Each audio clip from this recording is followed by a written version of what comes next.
ចំណេះដឹងទូទៅមួយវិធីដែលគេប្រើប្រាស់សម្រាប់ការទូទាត់ payment និងសម្រាប់ការបង់ប្រាក់ដែលប្រើប្រាស់ app ធនាគារនិងគណនីធនាគារហើយនឹងឬក៏ e-wallet អីហ្នឹងណាទីមួយប្រហែលជាយើងធ្លាប់ហើយយើងចូលទៅលើ website e-commerce អីមួយឬក៏ app e-commerce ឬក៏កម្មវិធីមួយចំនួនដែលយើងពេលដែលយើងត្រូវបង់ប្រាក់វា load direct បើកទៅ app ធនាគារអាហ្នឹងគេហៅវាថា deep link អញ្ចឹងនៅពេលដែលយើងចុច pay ហ្នឹង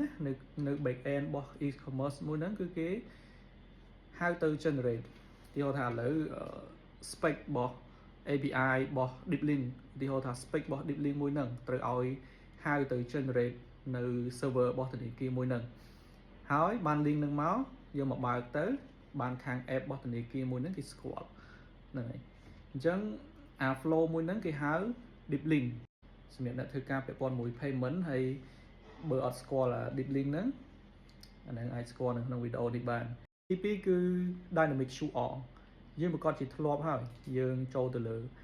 website e-commerce អីមួយយើងចុច pay អញ្ចឹងយើងជ្រើសរើសធនាគារដែលយើងចង់ pay ឬក៏ QR អញ្ចឹងទៅពេលដែលយើងចុចទៅគឺវាបើកជា QR code ហើយយើងយកទូរស័ព្ទមក scan ដើម្បី pay មួយទៀតគឺមិនសូវពេញនិយមទេហើយគេឈប់ប្រើហើយអញ្ចឹងបានខ្ញុំអត់សូវជាលើកមកប្រហែលទេគឺតាក់ទងជាមួយនឹងយើង sign in account សិនអញ្ចឹងវាយូរណាហ្នឹងហើយឧទាហរណ៍ថាយើងកំពុងតែចូលទៅលើ website ហ្នឹងនៅលើ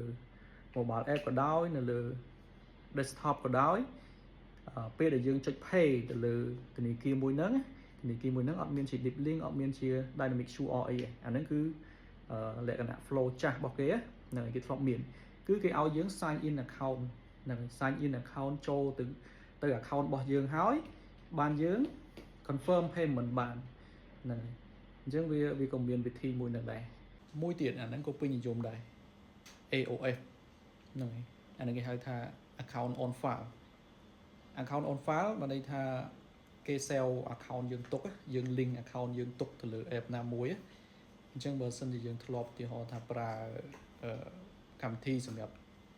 ទិញម្ហូបទិញអីដូច Food Panda អញ្ចឹងណាយើងអាចរើសយក account របស់យើងដែលយើងបាន link ទៅលើ app របស់យើងពីធនាគារណាមួយហ្នឹងហើយអាហ្នឹងក៏ពេញនិយមក្នុងការប្រើដែរអញ្ចឹងខ្ញុំអត់បានលើកពាក់ព័ន្ធជាមួយនឹងការ payment អីទេដោយសារអ្វីដែលយើងចង់ focus វីដេអូនេះគឺពាក់ព័ន្ធជាមួយនឹងតាក់ទងជាមួយគណនីផ្ទាល់គណនីរបស់ធនាគារឬក៏គណនីរបស់ e-wallet